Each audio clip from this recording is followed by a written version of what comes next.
Jeigu mes būsim įsitikinę ir galvosim, kad Lietuva yra nuostabus mūsų protėvių kraštas, kur mes galim susikurti labai šaunų iš tikrųjų orų, garbingą gyvenimą ir laimingą gyvenimą ir savo, ir savo bičiuliams, ir savo vaikams, Lietuva tokių kraštų ir bus. Tai iš tikrųjų nuo supratimo labai priklauso ir mūsų elgesys. Ką mes pasirenkam gyvenime, kaip mes elgiamės gyvenime, kaip mes su kitais bendraujam, ko mes tikimės iš to gyvenimo.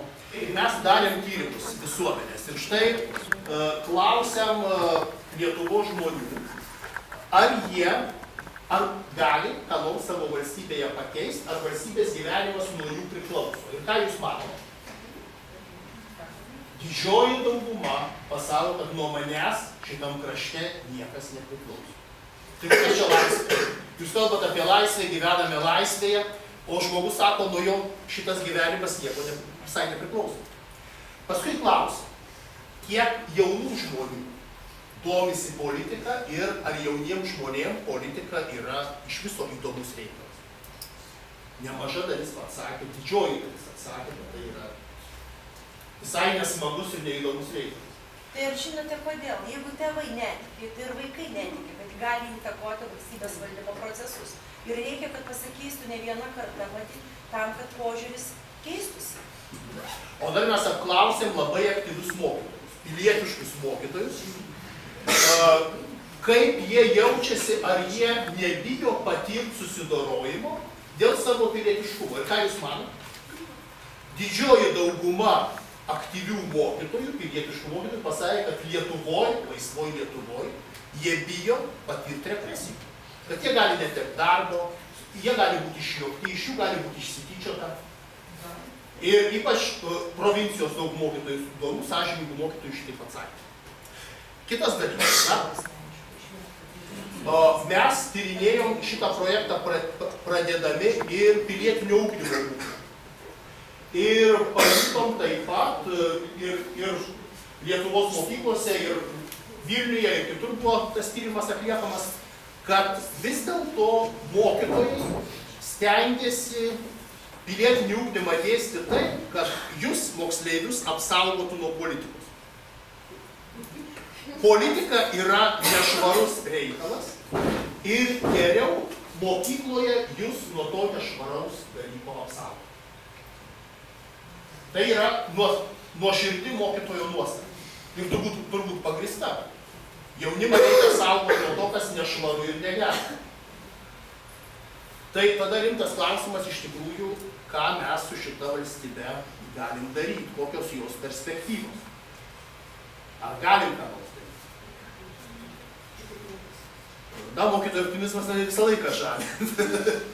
Bet kol kas visos prognozės, kad mes taip linkę išsivaikščioti ir nelabai turim jėgų ką nors keisti. Bet šitas projektas yra skirtas iš tikrųjų padiskutuoti, pasvarstyti, ką mes galim daryti. Tai aš ir norėčiau jūsų klausti labai paprasto dalyko. O kas yra respublika, kurioje mes jau 20 metų, mes su mokytojais gyvenam 22 metus, o jūs visą savo gyvenimą, ne? Lietuvos Respublikoje. Kas yra respublika? Ką jums sako mokykloje mokytojai, tėvai, ką jūs patys girdite iš viešojo triukšmo? Kas yra respublika? Suėjom čia į projektą, kūrėme respubliką, o kas yra respublika? Kaip mes ją suprantam? Valstybės valdymo forma, kur valdžia renkama ar paskirstyta? Valstybės valdymo forma, kurioje valdžia yra renkama, labai teisingas vadovėlinis atsakymas. 10. Sutinkat? Yra abejojančių? Yra manančių ir turinčių kitokį respublikos supratimą?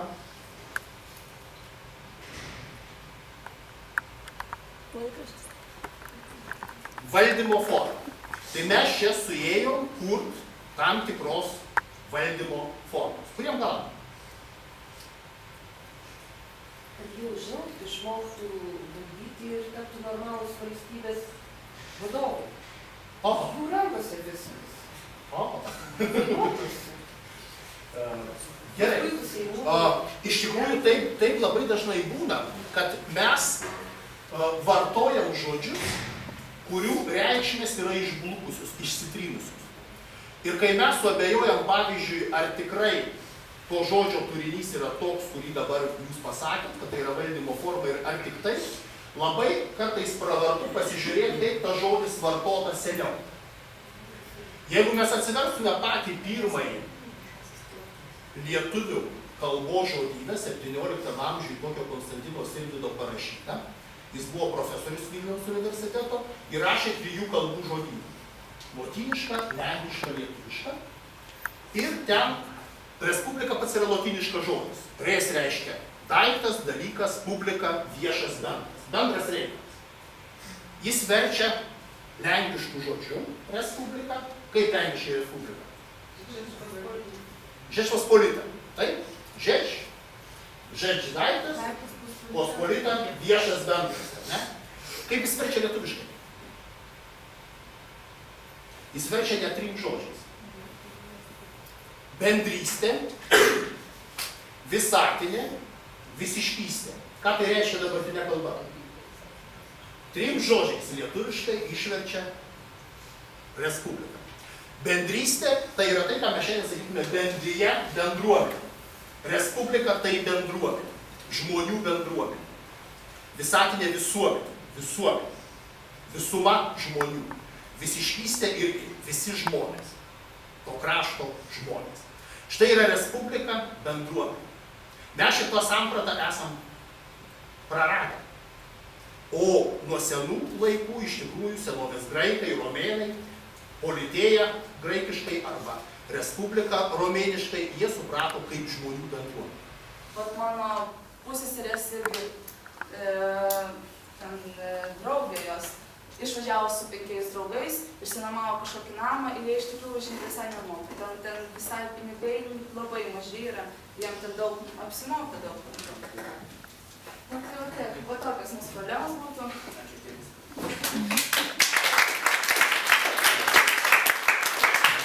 Dėkojam Ilonai, Aurimui ir Tomui ir grupei. Ar turit papildyti? Prie to nepasiūlėjo. Tada klausimų. Turiu vieną klausimą. Vat jūs, pavyzdžiui, minėjot pamokų lankomumas, kad didžiausia problema yra su vyresnio amžiaus vaikais, jeigu ne. O jūs pasižiūrėkit jaunesnius, kas darėsi su jaunesniais, pavyzdžiui, pas mus profesinė mokyklai. Pas mus labai daug nelankančių yra pirmakursių, kurie tik pirmie metai atėjo. Tai aš čia kelintokai šiandien tokai. 10. 11. A, 11. Tai aš ir kalbu apie 11-okus, 12-okus iš tikrųjų. Nes, aš, pavyzdžiui, remiuosi, aš visada bandau remtis nuo tą mokyklą, kur aš mokiausi. Iš tikrųjų, nuo 5 iki 10 klasių tikrai lankomumas yra labai geras, palyginus yra labai geras. Bet tada, kada jie įgauna tokią teisę pasirinkti tarp pamokų, kurie nori, kurie nenori, tai išeina va toks man. Tai aš todėl sakau, galbūt galima būtų tos tvarkaraščius daryti, tarp prasme, pagal 11-12 labiau juos remtis. Nes nuo 5 iki 10 dar manau, kad visiškai tėvai vis tiek stumdo juos dabar. Ir kai yra tas elektroninis dienas, bent pavyzdžiui mano mama. Mano mama, aš nenuėsiu į pamoką. Dėl kažkokios, ta prasme, priežasties, tikrai tokios, kur mane mokytoja pakvietė ir man reikia ten būti. Mano mama iš vis tiek man paskambins ir sakys, kodėl tu nesi pamokoji. Vat mano mama tokia, vat yra iška. Suprantat, vat kodėl, tai aš dar 10-tokio, 11-tokio, 12-tokio, 8-mečiai, galim tėvai pasakys. Tai nežinau, kažkaip. Tai va tiek. O dėl tų pamokų lankymų, nemanot, kad čia tų pačių vyresnių mokinių reikalas, ar jau lankomi? Dėl tų vyresnių mokinių lankymų. Tai čia jų reikalas, jie nori lankomi, nori ne, tai parodo savo problemą. Čia tai tiesa, čia jų reikalas. Ką jie pasirenka? Praeitais metais kalbėjau su savo direktorium. Kalbėjau šią temą su savo direktorium, ką jis mano apie tą lankomumą ir taip toliau. Tai aš nežinau, gal dar vienas toks būtų, gal galima būtų padaryti kažkokią statistiką ir iškabinti mūsų prasme mokyklai. O aš su direktorium praeitais metais kalbėjau, kad mūsų lankomumas yra žiaurus, palyginus nuo tokių 12, su kitom mokyklom. Iš tikrųjų, jeigu pakalbint tą pačią statistiką, kas kokioj mokykloje kiek lanko, tai manau tikrai daug kas susidomėtų ir pagalvotų čia, ar čia tikrai verta lankyti ar ne. Aš čia visiškai teisė. Pagal įstatymą yra privaloma lankyti mokyklą iki 16 metų, bet toliau jau gali rinktis. Bet tai vis tiek, kad kai būsi 16 metų, tai atsako tėvai. Tai atsako tėvai ir mokyklą, tai tu privalai eiti. Privalai, bet tu gali daugiau rinktis. Ne, tu neprivalai eiti, jeigu tu su tėvai sutari, kad tu mokysies kažkur kitur, ar eisi dirbti ir tu neprivalai būti mokyklų nuo 16 metų. Tai jeigu tu nenori. Bet jeigu tėvai nori, kad tu mokytumės, o tu nenori, ir tada atsiranda konfliktas tarp mokyklos, tėvų ir tavęs. Ne, tai aš va tą ir turiu omeny, kad jeigu tu nenori mokytis, tai kam tu eini tą mokyklą? Gal į tavo vietą norėjo ateiti žmogus, kuris tikrai norėjo mokytis. Ir, pavyzdžiui, per tavęs nepriėmė. Jau reikia susitarti su tėvais. Arba su direktoriumi. O kam tiesą pasakė tas direktorius? Tiesiog buvo taip tokia kalba, kad aš iš tikrųjų tai aš išgirdau, kaip jis kalbėjo su mokytoja ir aš savo jo priėjau ir paklausė, kaip kas buvo. Ir jis man pasakė, kad mūsų dvyliktokai labai tą mašiną, tą mūsų lygį, tarpsme, lankomumą. Jis pats sako, aš neįsivaizduoju, kaip ieškoti tokio kompromiso, kaip surasti tarp mūsų tą bendrą kalbą, kad mes pradėtume normaliai lankyti tas pamokas. Tai va. Tik vieną komentarą. Mes buvom Lenkijoje ir yra Lenkijoje jau tokios mokyklos ir gimnazijos, kuriuose yra įvesti mokesčiai ir jeigu vaikas praleidžia mokyklą, tėvas turi susimokėti baudą. Kiekvienas matome, bet kokioj gatvėje pilna šiukšlių. Ta prasme, ant kiekvieno šaligatvio kažkokį pakelį sulčių, šiaip kažkokį celfaną nukrito. Žodžiu, aišku, yra tai sprendžiama kaip šiukšlių rūšiavimas, bet, tarkim, kai yra gyvenvietės atskiri namai, to net, ta prasme, turi būtina įsigyti gyventojams šiukšliadėžes, už kurias reikia mokėti, nors galima būtų, nežinau, kaip nors savivaldybei nupirkti tam tikras šiukšliadėžes, į kurias galima būtų rūšiuoti popierių, žodžiu, yra tokie variantai. Tai va toks dalykas. Paskui socialinė atskirtis, tai čia kaip yra turtingi ir tokie, neturtingi, vargšai ubai. Tie vargšai neturi pinigų nusipirkti kažkokių reikia uniformų mokykloms, tai manau galėtų savivaldybė skirti pinigų jiems, valdžia skirti jiems pinigų nusipirkti uniformas, nes tai yra didelė bedarbiams žmonėms, kurie niekaip negali. Mažytę pašalpą jie gauna. Taip, nešant uniformas visi atrodo lygus, niekas neišsiskiria. Taip, emigracija. Tai didžiulė bėda kyla dėl emigracijos šiais laikais. Tai yra dėl to, kad žmonės nesugeba prisitaikyti mūsų šalyje. Jie galbūt net nenori prisitaikyti. Jie galbūt, kaip čia pasakyti, kyla tokiai įteikiama, kad šita šalis yra nieko verta ir kad kitoj šalyje tu geriau gyvensi. Dauguma mano, kad tai, ta prasme, čia pasakė, geriau kitoj šalyje uždirbti daugiau, grįžti ir tada normaliai gyventi, bet dažniausiai pasilieka toj šalyje, nes ten gyvenimas, pasak jų, yra geresnis. Paskui korupcija, tai korupcija toli nenuėsi. Ir sugalvojus. Tai yra, aišku, daug ir pasiteisinančių tų žmonių, kurie naudoja korupciją, bet dažniausiai juos sugauna kaip policininkams, duoda vis kažkokį kyšį mažą. Vis tiek jos kažkada pagaus, jie turės ant savo sąžinės visišką minusą. Tiesiog tai yra, kaip čia pasakyti, tiesiog blogas jausmas. Nežinau. Taigi santykiai visuomenė. Manau, kiekvienas esame susidūrę su tokiu dalyku kaip nepasitikėjimas arba abejingumas, išreikšti nuomonę savo mokytojams, turėti su jais kontaktą. Tiesiog manau, kad svarbu tarp mokinio ir mokytojo turėti labai ryškų ir nuoširdų ryšį, nes tik tada tokių atvejų galima spręsti bendras problemas, aiškintis, gilintis, kai viskas tiesiog yra labiau nuoširdžiau ir aktualiau. Tarkim, kai mokytis sutaria su vaikais, tas mokymasis tai yra visai paprastesnis, tiesiog įdomiau mokytis būtent to dalyko, jeigu mokytas domina, tiesiog netgi malonu mokytis, tai darai su kažkokia aistra ir rezultatai būna žymiai geresni. Tai purvina žiniasklaida.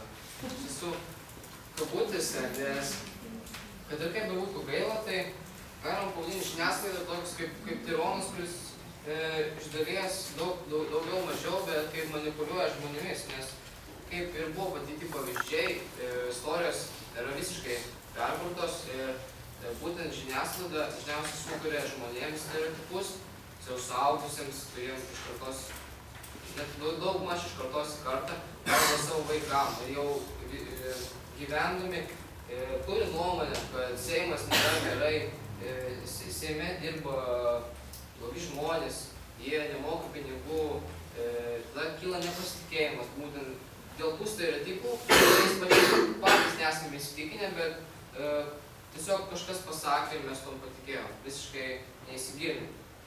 Kita aktuali problema tiek mokinių, tiek suaugusių yra priklausomybė. Dažniausiai jinai kyla dėl dviejų problemų, tai būna tėvai, kurie tiesiog rūko ir ne tai, kas skatina, tiesiog grįždamas namo vaikas, matydamas savo tėvą, iškelia klausimą, kodėl jisai negali to padaryti. Ir tiesiog laikui bėgant jisai pabando parūkyti. O kai dar draugai padeda, kaip šiuo metu dažniausiai būna, kai kaltina žmonės draugus, kurie tiesiog skatina, nesakoma, jeigu vienas rūko, tai ir aš parūkysiu, arba visi turbūt esame girdėję, jeigu kažkas nori būti kietas, tada turi parūkyti ir tada tu būsi jau savas.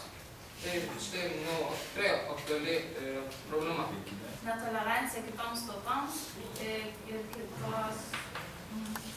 kitoms religiniams pažiūroms žmonėms.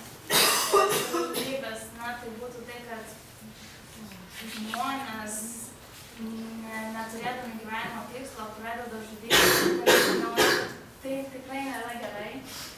Daug kas priverčia būtent tą toleranciją, visas tos patyčios. Tiesiog gal reiktų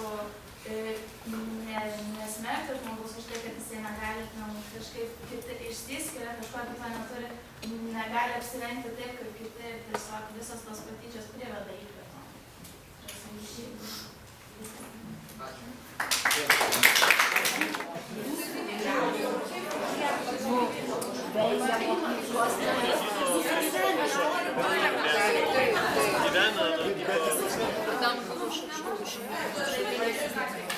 Apie šiukšlių rūšiavimą, bandymą atsitraukti, kad rūšiuotų jau pradėtų rūšiuoti namie ir kažkokiu būdu bandysim skatinti tai mokyklą, tą šiukšlių rūšiavimą. Kad ar konteinerius kokius gal, ar šiukšlelės, ar ką nors tokio. Kažką bandysim, kad šiukšlių rūšiavimą. O pagalba benamiams gyvūnams, tai surinkinėsim, kas savanoriai bus, ten galima eiti į tuos benamių gyvūnų prieglaudas, galima ten eiti rūpintis, padėti, kiek žinau, Užupio gimnazija ten yra kažkaip. Ir jie padeda, tai ir mes, jo, ir galim maistą nešti ten, galima platinti, kas nori, kokį gyvūnėlį paimti ar ką nors tokį. Steigti pagalbą. Žiūrėkite, žodžiu, įsmažodžiu, skambėsiu pokyčiai per jaunimo užimtumą ir visuomenį. Tai, man ta prasme, tų visų įpročių, tiek įsmažodžių, tiek to paties elgesio, bandysim pakeisti. Taip, atsikratyti, panaudojant, ta prasme, įtraukiant žmonės, tas visus į gerą veiklą ir šiuo būdu galima bus stengtis tiesiog naikinti visus tas įpročius, kai žmonės užsiiminės gera veikla. Pavyzdžiui, gali, kaip buvo viena Lietuva, tai pavyzdžiui, Lietuvos mokslo yra susirenka daug žmonių, iš tikrųjų tie, kurie moka, ateis tie, kurie nemoka groti ir kurie moka. tiesiog mokys tuos. Tie, kurie moka, tuos žmonės, kurie nemoka, kurie moka. Čia viena iš vaikų, kas dar moka. Tai už tai, kaip buvo sakyta, kad ten nėra jokio užimtumo, tai, pavyzdžiui, čia tikrai, kad tai bus nemokamai, patiems visiems gerai. Ir antroji bendruomenės ryšių stiprinimas bendradarbiaujant su tautinių mažumų mokyklomis gyvenvietėje. Mūsų gyvenvietėje Ryšiuose yra mokyklos, yra daug yra lietuvių, yra didelė mokykla rusų ir lenkų. Tai manau, tikrai galima būtų ko nors sugalvoti bendro. Kokius vakarus pasikalbėjimus apie rasti bendrų temų. Mes galėtume su jais bendrauti, susipažinti ir galėtume tikrai rasti tokių sričių, kur galėtume kažką veikti kartu ar kažko užsiimti. Taip.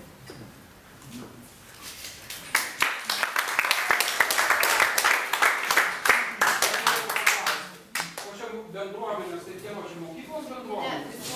Jaunimo turimo vieningai iš gyvenimo. Nes jie teisės jaunas ir treneris. O kaip jūs juos,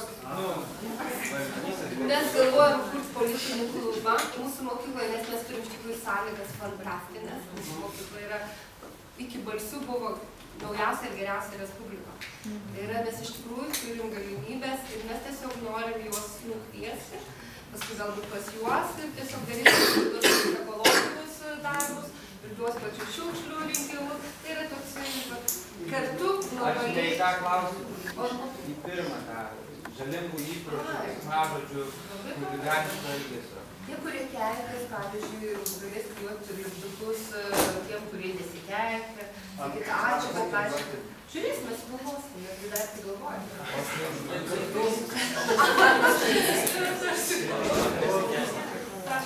Aš dar turiu vieną klausimą. Čia tarsi abidvi šitos problemos yra tokios, tarsi savaime suprantamos ir gan kasdienės, tai yra tos, su kuriuo mes susidurime, ne tiek tautinių mažumų, tiek jeigu gyvename vietovėje, kur yra ta maišalinė tautinių mažumų ir tas pats liečia keiksmažodžius, chuliganizmą ir visą kitą, kas trukdo arba dėl ko iki šiol tai nebuvo niekaip sprendžiama? Galbūt buvo sprendžiama, bet Mes atkreipiam dėmesį į tai, kas yra dažniausiai, profesionaliai vyksta dažniausiai, ne tai, kas retumą tokį, o tai, jeigu tai vyksta kaip kiekvieną dieną, tai reiškia, kad kažkas tikrai. Mes, aišku, nesidžiaugiam, kad turim galimų įtaką ir turime atvažiavusių taukų atsakytą pamoką. Ir mes iš tikrųjų, kodėl kartais mūsų vaikai nori išeiti į kitas Vilniaus mokyklas, mes turim tą problemą. Jo, mes turim specifiką, kuri nėra galbūt aktuali kitam. Tiesiog šitas dvi temos labai atitiktų mūsų būtent gyvenvietę, nes tikrai mes turim tokių labai daug žmonių, tiek viena, tiek kitoj temai, kur mes galėtume labai gerai išmatyti, kažko užsiimti labai daug. Bet jeigu aš taip dabar Marijos tą klausimą dar truputį pratęsčiau ir sakyčiau, kad aš taip įsivaizduoju, kad ir jūsų dabar gimnazijoje yra daug įvairių prevencinių programų, kurios ir į tą yra nukreiptos. O ko tas projektas būtų naujesnis, kitoks? Kas mes tik idėjas žiūrėjome? Gerai, aišku. Aš iš tokį dalykai klausimą. Gerai, kad prieš tai pradėjo klausti, bet galbūt net neišbėgėm. Nes klausimas buvo toks, ar kartais jums nekyla mintis, nes, pavyzdžiui, man žiūrint iš šono, nežinant jūsų galbūt specifikos iki galo, bet man atrodo, kad galbūt tą pirmąją problemą visai naudinga išplėsti iki gyvenvietės lygio. Ta prasme, kad ne vien tik tai pabijoti.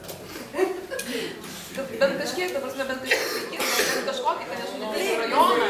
Iš tikrųjų, gal pradžių reikėtų pradėti nuo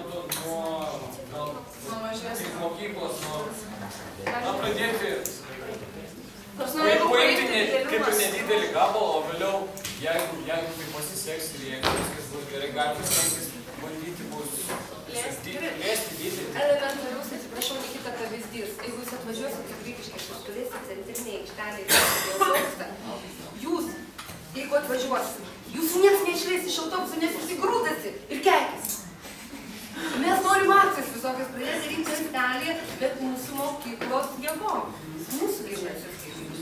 Bet man tas pats, pavyzdžiui, aš įsivaizduoju, kad, žinot, kaip yra tas populiarus tas psichologas. sociologinis mąstymas, kad kada mes suprantam, kas esame mes, tai pradedam elgtis kaip grupė, tada kai mes turim vieną, pavyzdžiui. Jeigu dabar mokykloje savaime, aš šiaip fantazuoju, ar ne?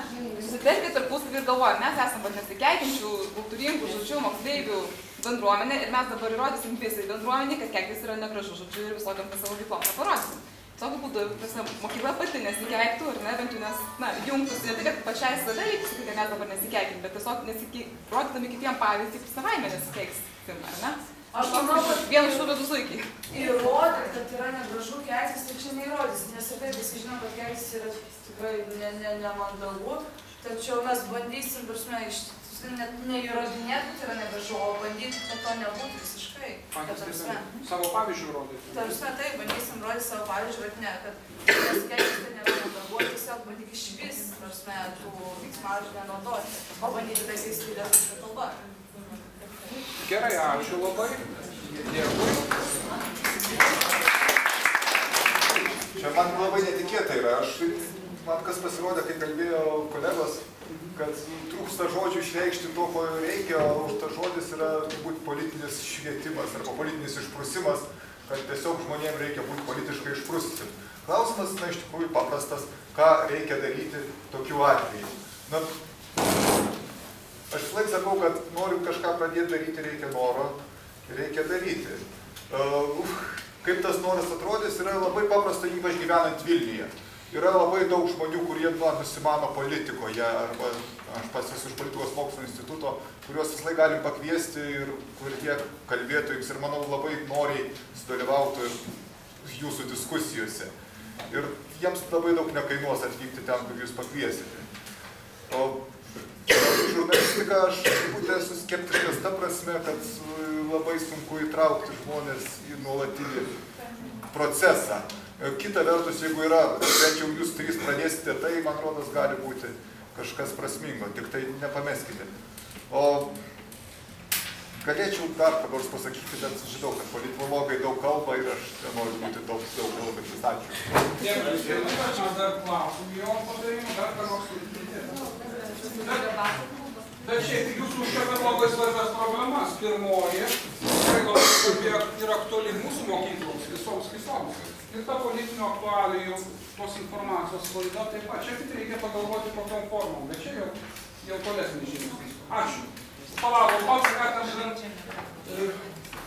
Laurina, jau pats ką pridėsi. Nežinau, aš kažkaip galvoju apie tą profesinę orientavimo sistemą tenais. Tai, pavyzdžiui, būtų tikrai galima kokias kaip profesijų atstovus kviesti, kokias paskaitas rengti vis tiek.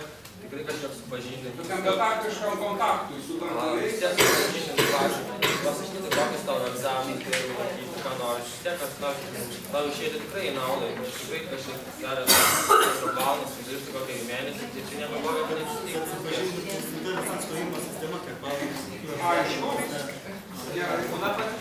Gerai, dėkui. Ačiū. Toliau. Kadangi esame patys lenkai, todėl ir kartais dabar susidurime su tokia situacija, kad žmonės sako, kad Lietuva lietuviams. Tokiu atveju mums būna skaudu ir neužgraudu.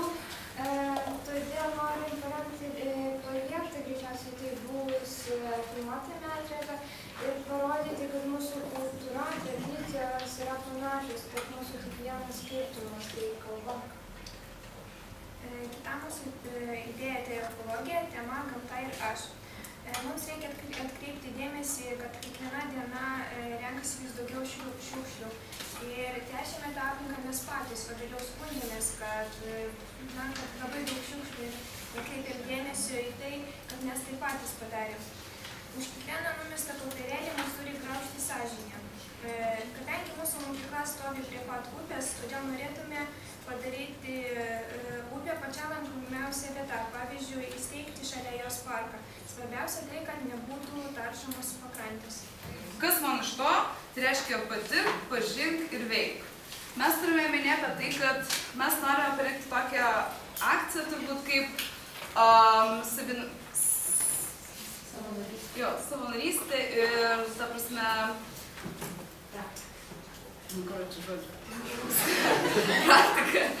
Ta prasme, kad mes norėtume, kad daugelis mokyklos vaikų eitų į praktikas, ta prasme, susisiekti su tam tikrom įstaigom, prašyti jūsų jų, ta prasme, vietų laisvų ir tai tikrai nėra sunku dėl to, kad vis dėlto tai yra nemokamai ir tai padės labai, ta prasme, jauniems žmonėms susirasti save tikrųjų, pažinti save, ta prasme, tai padės ir bendravimą ir, ta prasme, mes jausim patys, kas mums patinka, kas mums nepatinka ir nežinau, ką čia pradėti.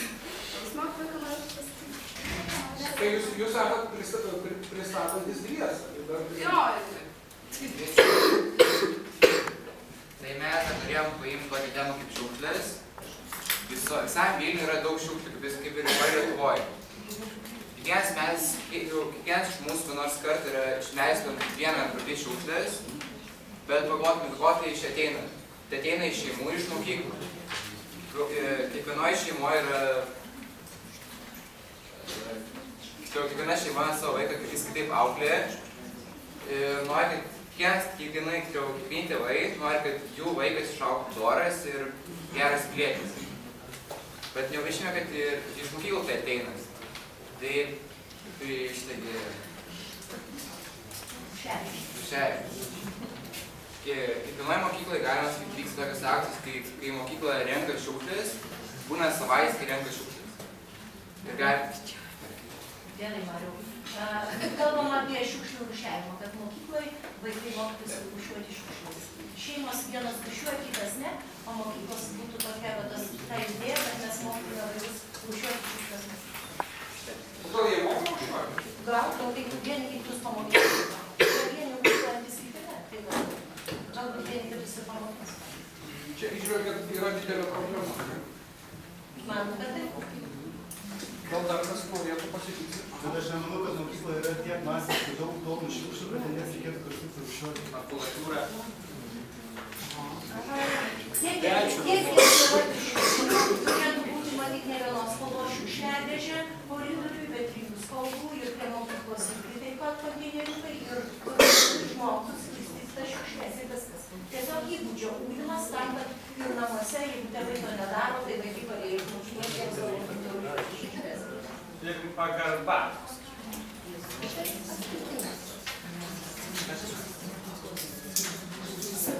Ir antrą klausimą. Dabar kitą laiką ir Antrą klausimą reikia. Kaip? Čia tiesiog savybės, ne? Čia jau nebėra skirtumas. Čia tiesiog savybės arba vertybės, kurios mums išbraukti.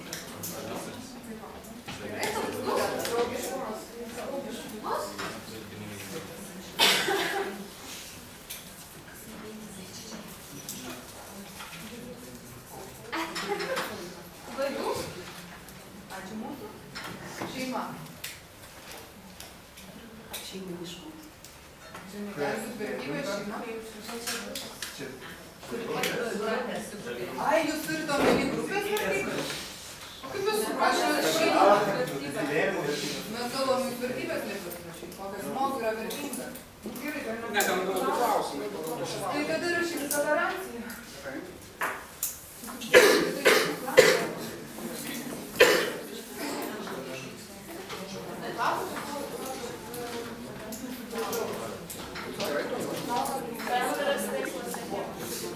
Bendras tikslas galiu pasakyti.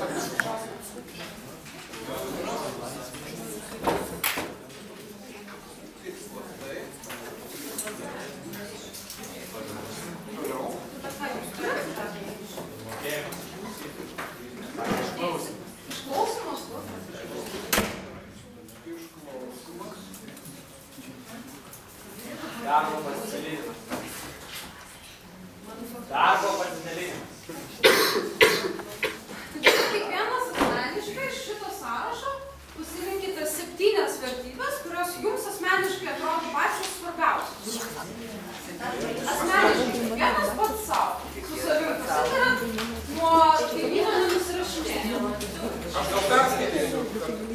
Pagarba, draugiškumas, tolerancija, bendras tikslas, bendro tikslo turėjimas, išklausimas, darbo pasidalinimas, komunikabilumas, nuoširdumas, humoro jausmas, pasitikėjimas, laisvas bendravimas, darbštumas, kritinis požiūris, bendradarbiavimas, atidumas. drąsa, ištikimybė, konfidencialumas, pagalba kitam, lankstumas, dialogas, iniciatyvumas, diplomatiškumas, geranoriškumas, atsakomybė ir punktualumas. Iš jų pasirenkat, kaip sakė Marija, 7. Kiekvienas savo pasirenka 7, kurios atrodo svarbiausios, vertingiausios ir geriausios. Irgi daug nemastykit, tiesiog, kaip sakoma, ant smūgio. Tai, kas labiausiai svarbu jums, kiekvienam iš jūsų. Tai mes iš eilės perskaitysim pavadinimą kiekvienos vertybės ir jeigu turite ją savo sąraše, tai galite ranką. Ir tada matysim, kam kurios vertybės kiek yra svarbios. Ir kokios vertybės yra svarbios mums visiems kaip grupiai. kiekvienas iš jūsų turit 7 balsus. 7 kartus galit balsuoti. Jokios komisijos savo balso draugui negalima perduoti. Už to pačiu vertybės 7 kartus irgi negalima balsuoti. Nu, žodžiu, sąžininkai žaidžiam. Tai visų pirma pagarba. Kas užsirašė pagarbą? Kas gali padėti suskaičiuoti mūsų gaminį? Gabija, gal jūs tada šitą stalą, aš tada šitą. Bus reikalas. Pas mane 4. Kiek aš šitą stalą tada skaičiuoju? 8, 10 ir 11. Kiek čia? 5, 9 ir 12 ir dar kiek? 6. 12 ir 6, 18. Gerai, draugiškumas. Kas už draugiškumą? Draugystė. 1, 2, 3, 5, 8. 8. Toliau tolerancija.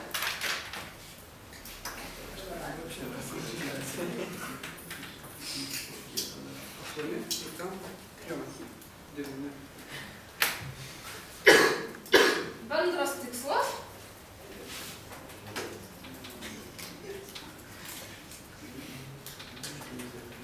10.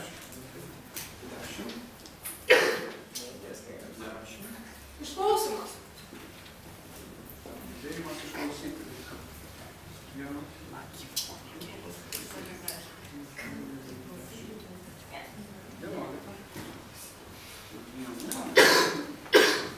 Darbo pasidalinimas. Visi nori vadovauti. Du, ar ne? O kiek daug. Komunikabilumas. Ką jums trūksta jau balsų? 3. 3. Nuoširdumas.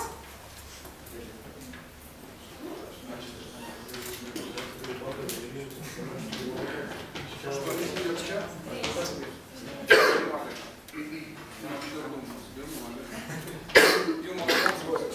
Humoro jausmas. 5.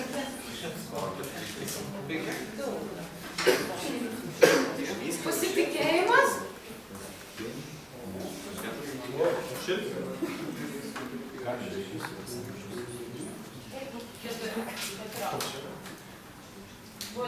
9 ir 13.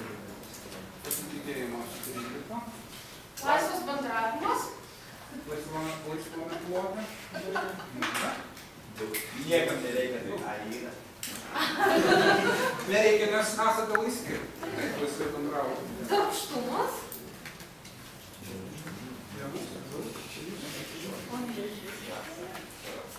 Dabar pradėkite sureitinguoti. Daugiausiai balsų surinko. Pagarba kitam. Atsakomybė.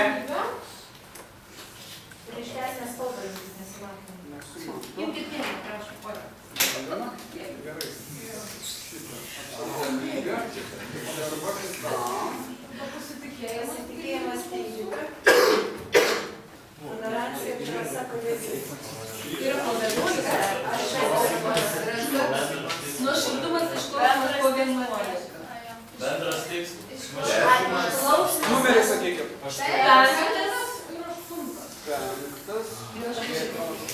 O 4, 10. Tiek nesimato.